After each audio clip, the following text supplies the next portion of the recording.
ನಮಸ್ಕಾರ, ವಿವಿಸಿ ನ್ಯೂಸ್ಗೆ ಸ್ವಾಗತ. ನಾನು ತುಳಸಿ ಹರೀಶ್. ಸಮಸ್ತ ವಿವಿಸಿ ವಾಹಿನಿ ವೀಕ್ಷಕರಿಗೆ ವರಮಹಾಲಕ್ಷ್ಮಿ ಹಬ್ಬದ ಶುಭಾಶಯಗಳು. ಇದೀಗ ಹೆಡ್ಲೈನ್ಸ್. ಜಿಲ್ಲೆಯ ಎಲ್ಲೆಡೆ ವರಮಹಾಲಕ್ಷ್ಮಿ ಹಬ್ಬ ಆಚರಣೆ. ಸಮೃದ್ಧಿ ಸಂಪತ್ತಿನ ಸಂಕೇತವಾದ ವರಮಹಾಲಕ್ಷ್ಮಿ ಮೂರ್ತಿಗೆ ನೈವೇದ್ಯ ಅರ್ಪಣೆ. ಸುಮಂಗಲಿಯರಿಂದ ಅರಿಶಿನ ಕುಂಕುಮ ವಿನಿಮಯ. ರೈಲ್ವೆ ಹಳಿ ಮೇಲೆ ಮತ್ತೆ ಭೂಕುಸಿತ. ಮಾರ್ಗ ಮಧ್ಯೆ ಯಶವಂತಪುರ ಕಾರವಾರ ಎಕ್ಸ್ಪ್ರೆಸ್ ರೈಲು ಸಂಚಾರದಲ್ಲಿ ವ್ಯತ್ಯಯ.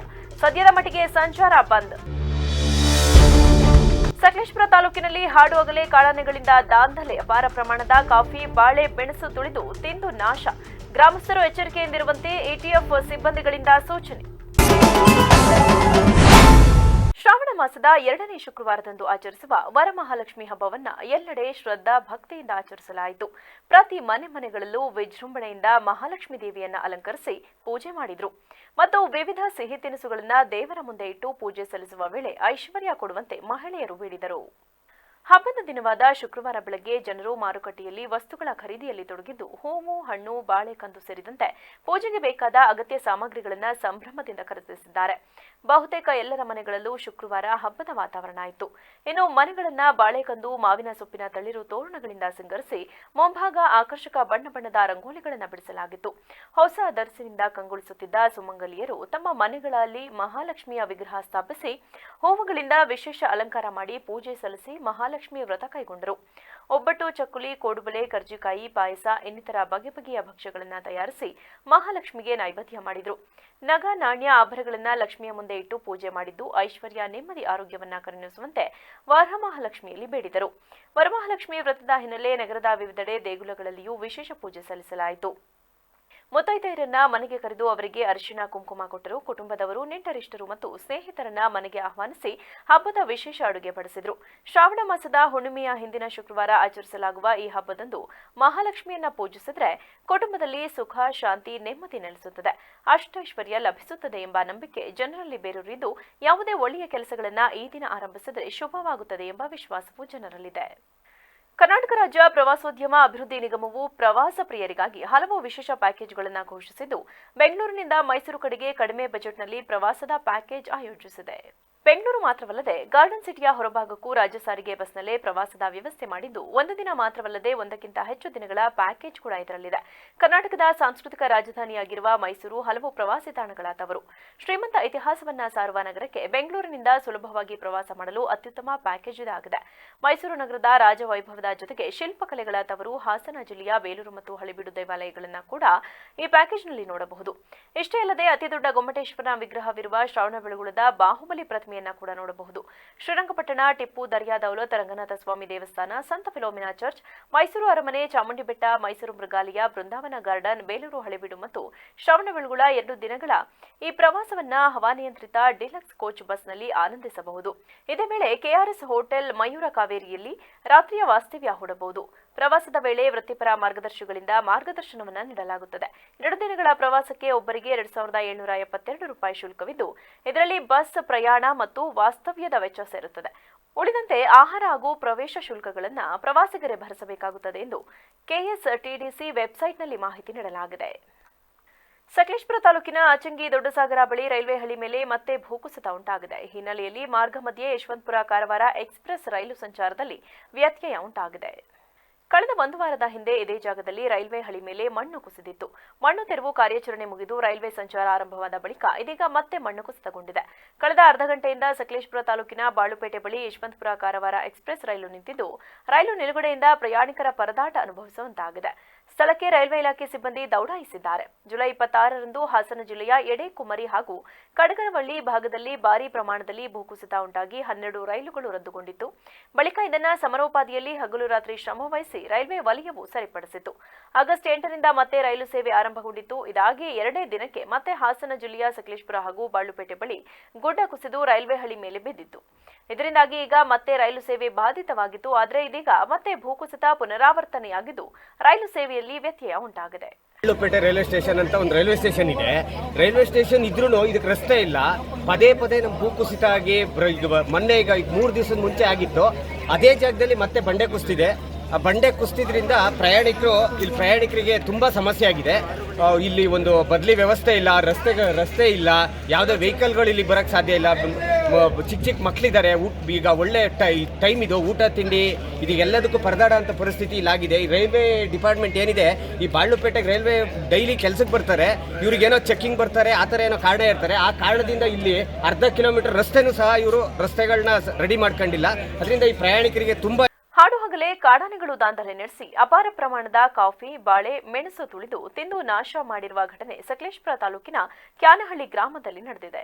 ಹರೀಶ್ ಎಂಬುವರಿಗೆ ಸೇರಿದ ಕಾಫಿ ತೋಟಕ್ಕೆ ಒಂದು ಮರಿ ಸೇರಿ 4 ಕಾಡಾನೆ ತುಳಿದು ಬೆಳೆ ನಾಶ ಮಾಡಿದ್ದು 16 ವರ್ಷ ಕಷ್ಟಪಟ್ಟು ಕಾಫಿ, ಅಡಿಕೆ, ಮೆಣಸು ಬಳ್ಳಿಗಳು ನಾಶವಾಗಿದೆ. ಬೆಳೆ ಕಳೆದುಕೊಂಡು ಬೆಳೆಗಾರ ಕಂಗಾಲಾಗಿದ್ದಾರೆ. ಕಳೆದ 1 ವಾರದಿಂದ ಗ್ರಾಮದ ಸಮೀಪ ತೋಟದಲ್ಲಿ ಮರಿಯೊಂದಿಗೆ ತೋಟದಲ್ಲೇ ಕಾಡಾನೆಗಳು ಬೀಡುಬಿಟ್ಟಿದ್ದು, ಮರಿ ಇರುವುದರಿಂದ ಕಾಡಾನೆ ದಾಳಿ ಮಾಡುವ ಸಾಧ್ಯತೆ ಹೆಚ್ಚಾಗಿರುವುದರಿಂದ ಜೀವ ಭಯದಿಂದ ಕಾಫಿ ತೋಟಕ್ಕೆ ತೆರಳಲು ಕಾರ್ಮಿಕರು ಹಿಂದೇಟು ಹಾಕುತ್ತಿದ್ದಾರೆ. ಸ್ಥಳಕ್ಕೆ ಅರಣ್ಯ ಇಲಾಖೆ, ಎಟಿಎಫ್ ಸಿಬ್ಬಂದಿ ಭೇಟಿ ನೀಡಿ ಹೆಚ್ಚಿನ ಅನಾಹುತ ನಡೆಯದಂತೆ ಗ್ರಾಮಸ್ಥರಿಗೆ ಎಚ್ಚರಿಕೆ ನೀಡಿದ್ದಾರೆ. ಚನ್ನರಾಯಪಟ್ಟಣದ ಮೇಗಲಕೇರಿಯಲ್ಲಿರುವ ಲಕ್ಷ್ಮೀ ದೇವಾಲಯದಲ್ಲಿಂದು ವರಮಹಾಲಕ್ಷ್ಮಿ ಹಬ್ಬದ ಅಂಗವಾಗಿ ವಿಶೇಷ ಪೂಜೆ ಮತ್ತು ಅಲಂಕಾರವನ್ನು ನೆರವೇರಿಸಲಾಯಿತು. ಈ ಸಂದರ್ಭದಲ್ಲಿ ದೇವಾಲಯದ ಮುಖ್ಯ ಅರ್ಚಕ ವಿಷ್ಣುಪ್ರಸಾದ್ ಮಾತನಾಡಿ, ಶ್ರಾವಣ ಮಾಸದಲ್ಲಿ ವಿಶೇಷವಾಗಿ ಬರುವಂತಹ ಹಬ್ಬ ವರಮಹಾಲಕ್ಷ್ಮಿ ಇದಾಗಿದ್ದು, ಈ ಹಬ್ಬದಂದು ಲಕ್ಷ್ಮೀದೇವಿಗೆ ಬೆಳಗ್ಗೆ ಪಂಚಾಮೃತ ಅಭಿಷೇಕ, ಲಕ್ಷ್ಮೀ ಅಷ್ಟೋತ್ತರ ಶ್ಲೋಕ ಘಟನೆ, ಬಂದಂತಹ ಭಕ್ತಾದಿಗಳಿಗೆ ತೀರ್ಥ ಪ್ರಸಾದ ವಿನಿಯೋಗವನ್ನು ಹಮ್ಮಿಕೊಳ್ಳಲಾಗಿದೆ. ಲೋಕ ಕಲ್ಯಾಣಕ್ಕಾಗಿ ನಾಡಿನಾದ್ಯಂತ ಉತ್ತಮವಾಗಿ ಮಳೆಯಾಗಿದ್ದು, ಮಳೆಗೆ ಅನುಗುಣವಾಗಿ ಬೆಳೆಯೂ ಕೂಡ ರೈತರಿಗೆ ದೊರಕಲಿ ಹಾಗೂ ಕೆಲವು ಭಾಗಗಳಲ್ಲಿ ಅಧಿಕ ಪ್ರಮಾಣದಲ್ಲಿ ಮಳೆಯಾಗಿ ಬಹಳಷ್ಟು ನಷ್ಟ ಉಂಟಾಗಿದೆ. ಇವುಗಳನ್ನೆಲ್ಲ ಆಧರಿಸಿ ನಾಡಿನ ಜನತೆ ಸುಭಿಕ್ಷವಾಗಿ, ಸೌಖ್ಯವಾಗಿ ಮತ್ತು ಆರೋಗ್ಯಕರವಾಗಿರಲಿ ಎಂದು ಇಂದು ವಿಶೇಷವಾದ ಪೂಜೆಯನ್ನು ಸಹ ಸಲ್ಲಿಸಲಾಗಿದೆ ಎಂದರು. ವರದಿ C V Lohith, BBC news, Channarayapatna. ಪತ್ನಿ ಚದೀಮಹಿ ತನ್ನೋ ಮಹಾಲಕ್ಷ್ಮಿ ಪ್ರಚೋದಯಾತ್. ಕ್ರೋಧಿ ನಾಮ ಸಂವತ್ಸರ ಶ್ರಾವಣ ಮಾಸದ ಶುಕ್ಲ ಪಕ್ಷದ ಶುಕ್ರವಾರದಲ್ಲಿ ವಿಶೇಷವಾಗಿ ಮಹಾಲಕ್ಷ್ಮಿ ವೃತದ ದಿವಸದಲ್ಲಿ ವಿಶೇಷವಾಗಿ ಸನಾತನವಾಗಿರ್ತಕ್ಕಂಥ ಮಹಾಲಕ್ಷ್ಮಿ ದೇವಾಲಯದಲ್ಲಿ ಮಹಾಲಕ್ಷ್ಮಿ ದೇವಿಗೆ ಪ್ರಾಪ್ತ ಕಾಲದಲ್ಲಿ ಮಹಾಗಣಪತಿ ಪೂಜೆ, ಪುಣ್ಯಾಹ, ನವಗ್ರಹ ಪೂಜೆ ಹಾಗೆ ವಿಶೇಷವಾಗಿ ಮಹಾಲಕ್ಷ್ಮಿಗೆ ಪಂಚಾಮೃತ ಅಭಿಷೇಕ, ಸಹಸ್ರ ಕುಂಕುಮ ಅರ್ಚನೆ ಹಾಗೆ ವಿಶೇಷವಾದಂಥ ಪುಷ್ಪಗಳಿಂದ ಅಲಂಕಾರವನ್ನು ಏರ್ಪಡಿಸಿ ಸರ್ವರಿಗೂ ಒಳ್ಳೆಯದಾಗಲಿ ಅಂತ ಭಗವತಿಯನ್ನೆಲ್ಲ ಪ್ರಾರ್ಥಿಸಿ ವಿಶೇಷವಾದಂಥ ಪೂಜೆ ಪುನಸ್ಕಾರಗಳನ್ನು ಮಹಾಲಕ್ಷ್ಮಿ ದೇವಾಲಯದಲ್ಲಿ ನೆರವೇರಿಸಲಾಗಿದೆ. ವಿವಿಧ ಬೇಡಿಕೆಗಳಿಗೆ ಒತ್ತಾಯಿಸಿ ಆಲೂರು ಪಟ್ಟಣದಲ್ಲಿ ಟ್ರ್ಯಾಕ್ಟರ್ ರ್ಯಾಲಿ ನಡೆಸುವ ಮೂಲಕ ನೂರಾರು ರೈತರು ಪ್ರತಿಭಟನೆ ನಡೆಸಿದರು. ಪಟ್ಟಣದ ಕೆಇಬಿ ವೃತ್ತದಲ್ಲಿ ಜಮಾಯಿಸಿದ ನೂರಾರು ರೈತರು ಪಟ್ಟಣದ ಮುಖ್ಯ ರಸ್ತೆಯಲ್ಲಿ ಟ್ರ್ಯಾಕ್ಟರ್ ರ್ಯಾಲಿ ನಡೆಸಿ ಕೇಂದ್ರ ಹಾಗೂ ರಾಜ್ಯ ಸರ್ಕಾರದ ವಿರುದ್ಧ ಘೋಷಣೆ ಕೂಗಿದ್ರು.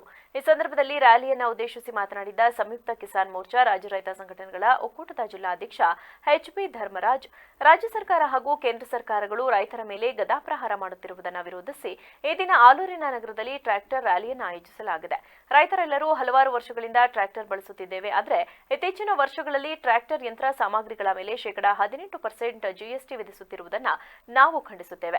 ಇಂತಹವುಗಳನ್ನು ರದ್ದುಪಡಿಸಿ ರೈತರಿಗೆ ಈ ಯಂತ್ರಗಳನ್ನು ಹಾಗೂ ಸಬ್ಸಿಡಿಯ ದರದಲ್ಲಿ ಡೀಸೆಲ್ ಕೊಡಿಸಬೇಕು ಮತ್ತು ಸ್ಥಳೀಯ ಸಮಸ್ಯೆಗಳಾದ ತಾಲೂಕು ಕಚೇರಿಯಲ್ಲಿ ರೈತರ ಮೇಲೆ ಆಗುತ್ತಿರುವ ಅನ್ಯಾಯಗಳ ಬಗ್ಗೆ ಸಂಬಂಧಪಟ್ಟ ಅಧಿಕಾರಿಗಳು ಗಮನ ಹರಿಸಬೇಕೆಂದು ಮನವಿ ಮಾಡಿದರು. ಒಂದು ಕಡೆ ವಿದ್ಯುತ್ ಇಲಾಖೆ ಏನಿವತ್ತು ಯೋಚನೆ ಮಾಡಿದ್ದು, ಇವತ್ತು ಸರ್ಕಾರ ಒಬ್ಬ ರೈತ ಅವನ ಪಂಪ್ ಸೆಟ್ಗೆ ವಿದ್ಯುತ್ ಅಳವಡಿಸ್ಕೋಬೇಕು ಅಂದರೆ ಕೇವಲ 15,000 ಕೊಟ್ಟರೆ ಅವನ ಪಂಪ್ ಸೆಟ್ಗೆ ವಿದ್ಯುತ್ ಅಳವಡಿಸ್ಕೊತಾ ಇದ್ದ. ಕೆಇಬಿ ಅವರು ಬಂದು ವಿದ್ಯುತ್ ಅಳವಡಿಸ್ಕೊಡ್ತಾ ಇದ್ರು. ಇವತ್ತು 2.5 ಲಕ್ಷ 3 ಲಕ್ಷದವರೆಗೆ ಇವತ್ತು ನಮ್ಮನ್ನ ರೈತರಿಂದ ಪಾವತಿ ಮಾಡಬೇಕು ಅಂತ ಇದ್ದಾರೆ. ಒಬ್ಬ ರೈತ 2 ಎಕರೆ ಇರುತ್ತೆ, ಒಬ್ಬನಿಗೆ 1 ಎಕರೆ ಇರುತ್ತೆ, ಒಬ್ಬನಿಗೆ 3 ಎಕರೆ ಇರುತ್ತೆ, ಒಬ್ಬನಿಗೆ 4 ಎಕರೆ ಇರುತ್ತೆ. ಅವನ ದುಡಿಮೆ ಕೇವಲ ಒಂದು 20-30 ಸಾವಿರ ವರ್ಷದ ದುಡಿಮೆ ಆಗಿರುತ್ತೆ. ಎಲ್ಲಿಂದ ತಂದು ಕಟ್ಟಬೇಕು ಇವನ ರೈತ? ಇದನ್ನ ಪ್ರಶ್ನೆ ಮಾಡ್ತಾ ಇದ್ದೀವಿ. ಇವತ್ತು ಯಾವುದೇ ಇಲಾಖೆ ತಗೊಳ್ಳಿ, ನಮಗೆ ಕಂದಾಯ ಇಲಾಖೆ ಇರ್ಬೋದು, ಹಾಗೆ ಕೃಷಿ ಇಲಾಖೆ, ತೋಟಗಾರಿಕೆ ಇಲಾಖೆ, ಹಾಗೇನೆ ಸರ್ವೆ ಇಲಾಖೆಗಳು, ಇವು ರೈತರನ್ನು ಸುಲಿದು ತಿನ್ನುತ್ತಾ ಇದ್ದಾವೆ. ಈ ಇಲಾಖೆಗಳಲ್ಲಿ ಸರ್ವೆ ಇಲಾಖೆಯವರು ಇವತ್ತು ರೈತರನ್ನು ಒಬ್ಬರಿಗೊಬ್ಬರಿಗೆ ಹೊಡೆದಾಡಿಸ್ತಾ ಇದ್ದಾರೆ. ಇವರು ಮಾಡುವ ಸರ್ವೆಗಳಲ್ಲಿ ವ್ಯತ್ಯಾಸವನ್ನು ಮಾಡ್ತಾ ಇದ್ದಾರೆ, ಒಬ್ಬೊಬ್ಬ ಒಂದೊಂದು ರೀತಿ. ಇಂಥವುಗಳು ಹೋಗಬೇಕು.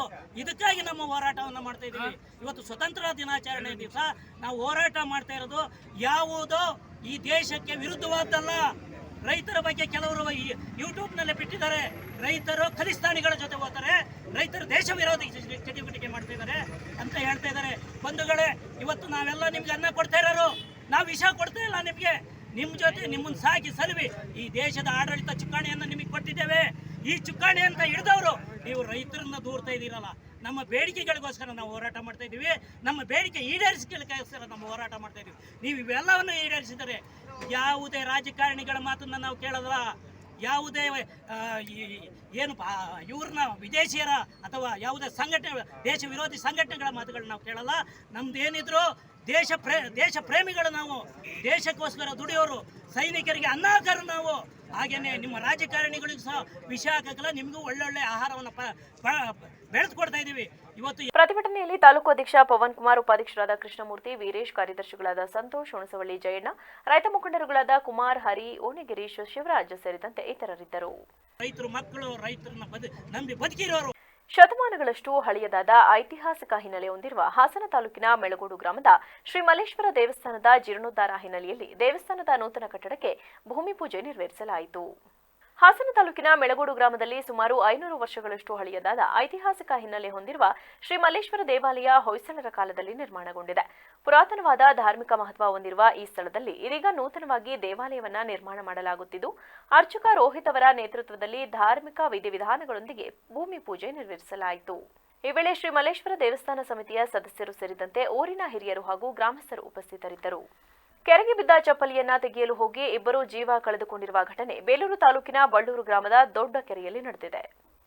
ಶ್ರೀಕಾಂತ್, ವಿಜಯ್ ಮೃತ ದುರ್ದೈವಿಗಳು. ವಿದ್ಯಾಭ್ಯಾಸ ಬಿಟ್ಟಿದ್ದ ಬಳ್ಳೂರು ಗ್ರಾಮದ ಶ್ರೀಕಾಂತ್ ಹಾಗೂ ವಿಜಯ್ ಮೀನು ಹಿಡಿಯಲು ತೆರಳಿದ್ರು. ಕೆರೆ ಬದಿಯಲ್ಲಿ ನಿಂತು ಗಾಳ ಹಾಕಿ ಮೀನು ಹಿಡಿಯುತ್ತಿದ್ದರು. ಈ ವೇಳೆ ಧಾರಾಕಾರ ಮಳೆ ಸುರಿದಿದ್ದರಿಂದ ರಕ್ಷಣೆಗೆಂದು ಏರಿ ಬದಿಯ ಮರದ ಕೆಳಗೆ ಆಶ್ರಯ ಪಡೆದಿದ್ದರು. ಈ ಸಂದರ್ಭದಲ್ಲಿ ವಿಜಯ್ ಒಂದು ಕಾಲಿನ ಚಪ್ಪಲಿ ಕೆರೆಗೆ ಬಿದ್ದಿದ್ದು, ಚಪ್ಪಲಿ ತೆಗೆದುಕೊಳ್ಳಲು ನೀರಿಗೆ ಇಳಿದ ಶ್ರೀಕಾಂತ್ ಹೂಳಿನಲ್ಲಿ ಸಿಲುಕಿ ಮುಳುಗಿದ್ದಾನೆ. ಆತನ ರಕ್ಷಣೆಗೆಂದು ಹೋದ ವಿಜಯ್ ಕೂಡ ನೀರು ಪಾಲಾಗಿದ್ದಾನೆ. ಶ್ರೀಕಾಂತ್, ಮಹೇಶ್, ಶಶಿಕಲಾ ದಂಪತಿ ಪುತ್ರ ವಿಜಯ್ನ ಪಾಲಕರು ಕೆಲ ವರ್ಷಗಳ ಹಿಂದೆಯೇ ಮೃತಪಟ್ಟಿದ್ದರಿಂದ ಆತನ ಚಿಕ್ಕಪ್ಪ ಶಿವರಾಜ್ ಅವರ ಮನೆಯಲ್ಲಿ ವಾಸವಿದ್ದ ಇಬ್ಬರ ಶವಗಳನ್ನ ಮುಳುಗು ತಜ್ಞರು ಹೊರತೆಗೆದಾಗ ಕುಟುಂಬ ಸದಸ್ಯರ ಆಕ್ರಂದನ ಮುಗಿಲು ಮುಟ್ಟಿತ್ತು. ಬೇಲೂರು ಪೊಲೀಸ್ ಠಾಣೆಯಲ್ಲಿ ಪ್ರಕರಣ ದಾಖಲಾಗಿದೆ. ಚಾಮರಾಜನಗರ ಜಿಲ್ಲೆಯ ಕೊಳ್ಳೇಗಾಲ ತಾಲೂಕಿನ ಪಟ್ಟಣದಲ್ಲಿ ಭಾರೀ ದಿನಗಳಿಂದ ಬಿದ್ದ ಮಳೆಯಿಂದಾಗಿ ರಸ್ತೆಗಳೆಲ್ಲ ಗುಂಡಿಗಳಾಗಿ ಬಿದ್ದಿದ್ದು, ವಾಹನಗಳ ಹಾಗೂ ಜನಸಂಚರಿಸಲು ತುಂಬಾ ತೊಂದರೆ ಉಂಟಾಗಿದೆ ಎಂದು ಪ್ರೇಮ್ ಕರ್ನಾಟಕ ರಕ್ಷಣಾ ವೇದಿಕೆಯ ಪ್ರವೀಣ್ ಕುಮಾರ್ ಶೆಟ್ಟಿ ಬಣದ ಪದಾಧಿಕಾರಿಗಳು ಆರೋಪಿಸಿ ಗುಂಡಿಗಳನ್ನು ಮುಚ್ಚಿಸಿ ವಾಹನ ಸಂಚಾರಕ್ಕೆ ಅನುಕೂಲ ಮಾಡಿಕೊಡಬೇಕಾಗಿ ಶಾಸಕರಿಗೆ ಹಾಗೂ ಆಡಳಿತ ಮಂಡಳಿಗೆ ಮನವಿ ಸಲ್ಲಿಸಿದರು. ಈ ಸಂದರ್ಭದಲ್ಲಿ ಕೊಳ್ಳೇಗಾಲ ತಾಲೂಕು ಘಟಕದ ಅಧ್ಯಕ್ಷ ಆಯಾಜ್ ಕನ್ನಡಿಗ ಮಾತನಾಡಿ, ಕೊಳ್ಳೇಗಾಲ ಪಟ್ಟಣದಲ್ಲಿ ಬೀಳುತ್ತಿರುವ ಭಾರೀ ಮಳೆಯಿಂದಾಗಿ ರಸ್ತೆ ಗುಂಡಿಗಳು ಶಿಥಿಲಗೊಂಡಿದ್ದು, ವಾಹನ ಚಾಲಕರು, ಸಾರ್ವಜನಿಕರು ತಿರುಗಾಡಲು ಬಹಳ ತೊಂದರೆ ಉಂಟಾಗಿದೆ. ಈ ಸಂಬಂಧ ಕ್ಷೇತ್ರದ ಶಾಸಕರಾದ ಕೃಷ್ಣಮೂರ್ತಿ ಹಾಗೂ ಕೊಳ್ಳೇಗಾಲ ತಾಲೂಕು ಆಡಳಿತಾಧಿಕಾರಿಗಳ ಗಮನಕ್ಕೆ ತಂದರೂ ಸಹ ಯಾವುದೇ ರೀತಿಯ ಕ್ರಮವನ್ನು ತೆಗೆದುಕೊಂಡಿಲ್ಲ. ಏನಾದರೂ ಈ ಸಂಬಂಧ ಎಚ್ಚೆತ್ತು ರಸ್ತೆಯನ್ನ ಸರಿ ಮಾಡಿ ಸುಗಮ ವಾಹನ ಸಂಚಾರಕ್ಕೆ ಅನುವು ಮಾಡಿಕೊಡಬೇಕು. ಇಲ್ಲವಾದಲ್ಲಿ ಮುಂದಿನ ದಿನಗಳಲ್ಲಿ ರಸ್ತೆಯನ್ನ ಬಂದ್ ಮಾಡಿ ಪ್ರತಿಭಟನೆ ನಡೆಸುವುದಾಗಿ ಎಚ್ಚರಿಸಿದರು. ಕೊಳ್ಳೇಗಾಲದ ಆಡಳಿತ ಮಂಡಳಿ ಹೇಗಾಗ್ಬಿಟ್ಟಿದೆ ಅಂದರೆ ಅವ್ರಿಗೊಂಚೂರು ಮಾನ ಮರ್ಯಾದೆ ಅನ್ನೋದೇ ಇಲ್ಲ ಅನಿಸುತ್ತೆ ನನ್ನ ಪ್ರಕಾರ. ಕೊಳ್ಳೇಗಾಲದ ರಸ್ತೆಗಳು ಅಧೋಗತಿಗಳು ಹೆಂಗಾಗಿದೆ ಅಂದರೆ ಎಲ್ಲ ಹಳ್ಳಗಳು ಹೋಗಿ ಕೊಳ್ಳಗಳಾಗ್ಬಿಟ್ಟಿದೆ. ಗಮನಿಸ್ಬೇಕು ನಮ್ಮ ಮಾಧ್ಯಮ ಮಿತ್ರರು. ನೋಡಿ, ಸಾರ್ವಜನಿಕರಿಗೆ ಎಷ್ಟು ಸಮಸ್ಯೆ ಆಗ್ತಿದೆ ಅಂದರೆ ಯಾವುದೇ ಒಂದು ವಾಹನ ಹೋದ್ರೂ ಬಿದ್ದೋಗ್ತಾರೆ ಜನ. ಪ್ರಾಣ ಹಾನಿಗಳು ಆಗಿರೋದು ನಾವು ನೋಡಿದ್ದೀವಿ. ಈ ಕೂಡಲೇ ಕೊಳ್ಳೇಗಾಲದ ಆಡಳಿತ ಮಂಡಳಿ ಎಲ್ಲ ಹಳ್ಳಗಳನ್ನು ಮುಚ್ಚಬೇಕು. ಮುಚ್ಚಲಿಲ್ಲ ಅಂದರೆ ನಾವು ನಿಮ್ಮ ನಗರಸಭೆ ಆಗಲಿ ತಾಲೂಕು ಕಚೇರಿ ಆಗಲಿ ನಾವು ಧರಣಿ ಕೂರಬೇಕಾಗುತ್ತೆ. ಈ ಕೂಡಲೇ ಕೊಳ್ಳೇಗಾಲದ ರಸ್ತೆ ಮಾರ್ಗದಲ್ಲಿ ಮೇನ್ ಹೃದಯ ಭಾಗದಲ್ಲಿ ಏನು ರಸ್ತೆ ಹಳ್ಳಗಳು ಅತಿ ಹೆಚ್ಚು ಹಳ್ಳಗಳಿದೆ. ಇದನ್ನ ನೀವು ಗಮನಿಸಿ ಮುಚ್ಚಿ ಮುಂದಿನ ದಿನಗಳಲ್ಲಿ ಒಂದು ಪ್ರಾಣ ಹಾನಿಯಾಗಿಂತ ಮುಂಚೆ. ಈ ಸಂದರ್ಭದಲ್ಲಿ ತಾಲೂಕು ಆಡಳಿತ ಗೌರವಾಧ್ಯಕ್ಷ ಬಿಸಿಲಯ್ಯ ಕುಮಾರ್, ಕಾರ್ಯದರ್ಶಿ ಮಾದೇವ್ ಪ್ರಸಾದ್, ಉಪಾಧ್ಯಕ್ಷರು ಅಫ್ಜಲ್, ಸಂಚಾಲಕರಾದ ಐಫ್ರಾಮ್, ಗೌತಮ್ ಮತ್ತು ಹಂಪಾಪುರ ಕುಮಾರ್ ಉಪಸ್ಥಿತರಿದ್ದರು. ವರದಿ G Samuel, VBC news, Chamarajanagar. Koppal ಜಿಲ್ಲೆಯ ಕುಕನೂರು ಪಟ್ಟಣದಲ್ಲಿ ಕ್ರಾಂತಿವೀರ ಸಂಗೊಳ್ಳಿ ರಾಯಣ್ಣನವರ 225ನೇ ಜಯಂತ್ಯೋತ್ಸವ ಹಾಗೂ ವೃತ್ತದ ನಾಮಫಲಕ ಅನಾವರಣ ಸಮಾರಂಭ ಗುರುವಾರ ಜರುಗಿತು. ಈ ಸಂಬಂಧ ಹಿರಿಯ ಶಿಕ್ಷಕ ಶರಣಪ್ಪ ಕುಪ್ಪದ ಮಾತನಾಡಿ, ಸಂಗೊಳ್ಳಿ ರಾಯಣ್ಣ ಓರ್ವ ದೇಶಭಕ್ತ. ಆತನ ಸಾಹಸ ಹಾಗೂ ತ್ಯಾಗಮಯ ವ್ಯಕ್ತಿತ್ವ ಇಂದಿನ ಯುವ ಪೀಳಿಗೆಗೆ ಇತಿಹಾಸ ಪರಿಚಯಿಸಬೇಕಾದ ಜವಾಬ್ದಾರಿ ಎಲ್ಲರ ಮೇಲಿದೆ. ಇಂತಹ ಅಪರೂಪದ ಸಮಾರಂಭವನ್ನ ಕೊಕನೂರಿನಲ್ಲಿ ಪ್ರತಿ ವರ್ಷ ಸ್ಮರಣೆ ಮಾಡುತ್ತಿರುವುದು ಶ್ಲಾಘನೀಯ ಎಂದು ತಿಳಿಸಿದರು. ಶುಭಾಶಯಗಳು. ಬಹಳ ಒಂದು ಹೆಮ್ಮೆಯ ವಿಷಯ ಏನಪ್ಪ ಅಂದ್ರೆ ಇವತ್ತು ಆಗಸ್ಟ್ 15 ಸ್ವಾತಂತ್ರ್ಯ ದಿನಾಚರಣೆ. ಇಂದು ನಮ್ಮ ಸಂಗೊಳ್ಳಿ ರಾಯಣ್ಣ ಹುಟ್ಟಿದ ದಿನ. ಹೀಗಾಗಿ ಇವತ್ತು ನಮಗೆಲ್ಲರಿಗೂ ಹೆಮ್ಮೆಯ ದಿವಸ. ಇನ್ನೊಂದು ಏನಪ್ಪ ಅಂದ್ರೆ ಜನವರಿ 26 ನಮ್ಮ ಗಣರಾಜ್ಯೋತ್ಸವ ದಿನಾಚರಣೆ. ಅವತ್ತು ಸಂಗೊಳ್ಳಿ ರಾಯಣ್ಣನ ಬ್ರಿಟಿಷರು ಗಲ್ಲಿಗೇರಿಸಿದನು. ಎರಡು ದಿನಗಳು ಇತಿಹಾಸದ ಪುಟಗಳಲ್ಲಿ ಬಹಳ ಮಹತ್ವದ ದಿವಸ ಅಂತ ಹೇಳಲಿಕ್ಕೆ ಭಾಳ ನಮಗೆ ಸಂತೋಷ ಆಗ್ತಾ ಇದೆ. ಇವತ್ತಿನ ದಿವಸ ಎಲ್ಲ ಸಮಾಜ ಬಾಂಧವರು, ಯುವಕ ಮಿತ್ರರು, ರೈತಾಪಿ ವರ್ಗದವರು, ಹಿರಿಯರು ಎಲ್ಲರೂ ಸೇರಿಕೊಂಡು ಇವತ್ತು ವಿಜೃಂಭಣೆಯಿಂದ ಏನು ಅಲ್ಲಿ ಸಂಗೊಳ್ಳಿ ರಾಯಣ್ಣನ ಮೂರ್ತಿಯ ಸ್ಥಾಪಿಸಿಕೊಂಡು ಅಗ್ದಿ ಮೆರವಣಿಗೆಯ ಮುಖಾಂತರವಾಗಿ ನಮ್ಮ ಶ್ರೀ ಅಮೋಘ ಸಿದ್ದೇಶ್ವರ ಮಠಕ್ಕೆ ಬಂದು ಮೆರವಣಿಗೆ. ಈ ಸಂದರ್ಭದಲ್ಲಿ ವಿರೂಪಾಕ್ಷಯ್ಯ, ಗುರುವಿನ ಉದ್ಯಮಿ ಅನಿಲ ಆಚಾರ್, ಕಾಂಗ್ರೆಸ್ ಮುಖಂಡ ಕಳಕಪ್ಪ ಕಂಬಳಿ, ಬಿಜೆಪಿ ಹಿಂದುಳಿದ ಮೋರ್ಚಾ ಅಧ್ಯಕ್ಷ ಶ್ರೀನಿವಾಸ್ ತಿಮ್ಮಾಪುರ, ಮಲ್ಲಪ್ಪ ಚಳ್ಳಮರದ, ಹಾಲುಮತ ಸಮಾಜದ ಅಧ್ಯಕ್ಷ ಶೇಖಪ್ಪ ಕಂಬಳಿ, ರೇವಣಪ್ಪ ಹಟ್ಟಿ ಸೇರಿದಂತೆ ಇತರರು ಉಪಸ್ಥಿತರಿದ್ದರು. ವರದಿ ರುದ್ರಪ್ಪ ಭಂಡಾರಿ, ವಿವಿಸಿ ನ್ಯೂಸ್, ಕೊಪ್ಪಳ. 78ನೇ ಸ್ವಾತಂತ್ರ್ಯೋತ್ಸವ ಕಾರ್ಯಕ್ರಮವನ್ನು ಚಾಮರಾಜನಗರದ ಜಿಲ್ಲಾ ಪೊಲೀಸ್ ಕವಾಯತು ಮೈದಾನದಲ್ಲಿ ಹಮ್ಮಿಕೊಳ್ಳಲಾಯಿತು. ಈ ಸಂದರ್ಭದಲ್ಲಿ ಜಿಲ್ಲಾ ಉಸ್ತುವಾರಿ ಸಚಿವ ಕೆ ವೆಂಕಟೇಶ್ ಅವರು ಧ್ವಜಾರೋಹಣ ನೆರವೇರಿಸಿ ಮಾತನಾಡಿ, ದೇಶದ ಸರ್ವತೋಮುಖ ಪ್ರಗತಿಯಲ್ಲಿ ಭಾಗಿಯಾಗಿರುವ ನಾವೆಲ್ಲರೂ ಸ್ವಾತಂತ್ರ್ಯೋತ್ಸವ ಸಂಭ್ರಮದಲ್ಲಿದ್ದೇವೆ. ದೇಶದ ಸ್ವಾತಂತ್ರ್ಯಕ್ಕಾಗಿ ಮಹಾತ್ಮ ಗಾಂಧೀಜಿ, ಸುಭಾಷ್ ಚಂದ್ರ ಬೋಸ್, ಜವಾಹರಲಾಲ್ ನೆಹರು, ಲಾಲ್ ಬಹದ್ದೂರ್ ಶಾಸ್ತ್ರಿ ಸೇರಿದಂತೆ ಇತರೆ ದೇಶಭಕ್ತರ ತ್ಯಾಗ, ಬಲಿದಾನ, ಸಮರ್ಪಣೆಯ ಫಲವಾಗಿ ಇಂದು ನಾವು ಅಮೂಲ್ಯವಾದ ಸ್ವಾತಂತ್ರ್ಯವನ್ನು ಅನುಭವಿಸುತ್ತಿದ್ದೇವೆ. ಭಾರತ ನಮಗೆ ಕೇವಲ ಒಂದು ಭೂಪ್ರದೇಶ ಮಾತ್ರವಲ್ಲ, ಬದಲಿಗೆ ಇದು ನಮ್ಮ ಮಾತೃಭೂಮಿ. ಆದುದರಿಂದ ಈ ನೆಲಕ್ಕೆ ನಾವು ಏನಾದರೂ ಕೊಡುಗೆಯನ್ನು ನೀಡಬೇಕೆಂದು ಸಲಹೆ ನೀಡಿದರು. ಭಾಗಿಯಾಗಿರುವ ನಾವೆಲ್ಲರೂ ಸ್ವಾತಂತ್ರ್ಯ ಮಹೋತ್ಸವದ ಸಂಭ್ರಮದಲ್ಲಿದ್ದೇವೆ.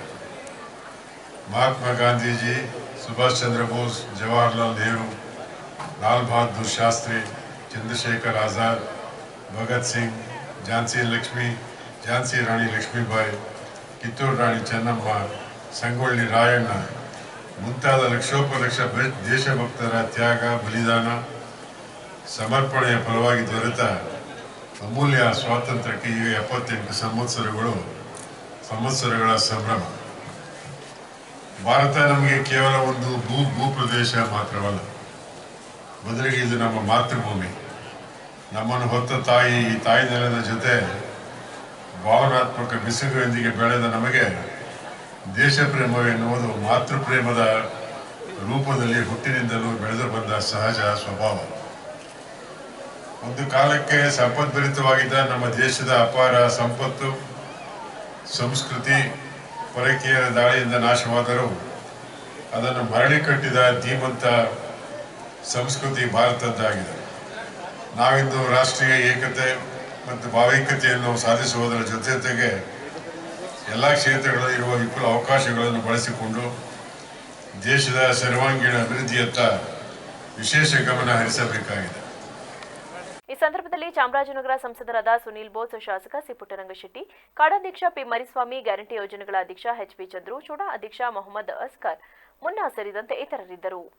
ಚಾಮರಾಜನಗರದ ಗಾಳಿಪುರ ಬಡಾವಣೆಯ 2ನೇ ಕೇಂದ್ರ ಅಂಗನವಾಡಿಯಲ್ಲಿ 78ನೇ ಸ್ವಾತಂತ್ರ್ಯೋತ್ಸವ ಕಾರ್ಯಕ್ರಮ ಆಚರಿಸಲಾಯಿತು. ಚಾಮರಾಜನಗರದ ಸಿಡಿಪಿಒ ನಾಗೇಶ್ ಧ್ವಜಾರೋಹಣ ನೆರವೇರಿಸಿದರು. ಸ್ವಾತಂತ್ರ್ಯ ಮಹೋತ್ಸವ ಅಂಗವಾಗಿ ವಿವಿಧ ರೀತಿಯ ವೇಷಭೂಷಣಗಳನ್ನು ಪ್ರದರ್ಶನ ನೀಡಿದ ಅಂಗನವಾಡಿ ಮಕ್ಕಳಿಗೆ ಕಾಣಿಕೆ ನೀಡಲಾಯಿತು. ಕಾರ್ಯಕ್ರಮದಲ್ಲಿ ಸರ್ಕಾರಿ ಕಿರಿಯ ಪ್ರಾಥಮಿಕ ಕನ್ನಡ ಶಾಲೆ ಗಾಳಿಪುರ ಮುಖ್ಯ ಶಿಕ್ಷಕಿ ಸುಶೀಲಾ ಸಿಎಂ, ಅಂಗನವಾಡಿ ಶಿಕ್ಷಕಿ ಶಾಹಿದಾ ಬಾನು, ಹಸೀನಾ ಬೇಗಂ, ಕಮಲಾಕ್ಷಿ ತಬಸ್ಸುಂ, ನೀಲಾ, ನೇತ ಬಾಲವಿಕಾಸ ಸಮಿತಿಯ ಅಧ್ಯಕ್ಷರು ನೇತ್ರಾವತಿ, ಫರ್ಹಾ ರಯೀಸ್ ಅಹಮದ್, ನಿಸಾರ್ ಅಹಮದ್, ತಬ್ರೇಜ್, ಸಮೀರ್ ಸೇರಿದಂತೆ ಇನ್ನಿತರೆ ಪೋಷಕರು ಭಾಗಿಯಾಗಿದ್ದರು. ವರದಿ ಜಿ ಸ್ಯಾಮ್ಯುಯಲ್, ವಿವಿಸಿ ನ್ಯೂಸ್, ಚಾಮರಾಜನಗರ. ಕೊನೆಯಲ್ಲಿ ಮತ್ತೊಮ್ಮೆ ಹೆಡ್ಲೈನ್ಸ್. ಜಿಲ್ಲೆಯ ಎಲ್ಲೆಡೆ ವರಮಹಾಲಕ್ಷ್ಮಿ ಹಬ್ಬ ಆಚರಣೆ. ಸಮೃದ್ಧಿ, ಸಂಪತ್ತಿನ ಸಂಕೇತವಾದ ವರಮಹಾಲಕ್ಷ್ಮಿ ಮೂರ್ತಿಗೆ ನೈವೇದ್ಯ ಅರ್ಪಣೆ. ಸುಮಂಗಲಿಯರಿಂದ ಅರಿಶಿನ ಕುಂಕುಮ ವಿನಿಮಯ. ರೈಲ್ವೆ ಹಳಿ ಮೇಲೆ ಮತ್ತೆ ಭೂಕುಸಿತ. ಮಾರ್ಗ ಮಧ್ಯೆ ಯಶವಂತಪುರ ಕಾರವಾರ ಎಕ್ಸ್ಪ್ರೆಸ್ ರೈಲು ಸಂಚಾರದಲ್ಲಿ ವ್ಯತ್ಯಯ. ಸದ್ಯದ ಮಟ್ಟಿಗೆ ಸಂಚಾರ ಬಂದ್. ಸಕಲೇಶಪುರ ತಾಲೂಕಿನಲ್ಲಿ ಹಾಡು ಹಗಲೇ ಕಾಡಾನೆಗಳಿಂದ ದಾಂಧಲೆ. ಅಪಾರ ಪ್ರಮಾಣದ ಕಾಫಿ, ಬಾಳೆ, ಮೆಣಸು ತುಳಿದು ತಿಂದು ನಾಶ.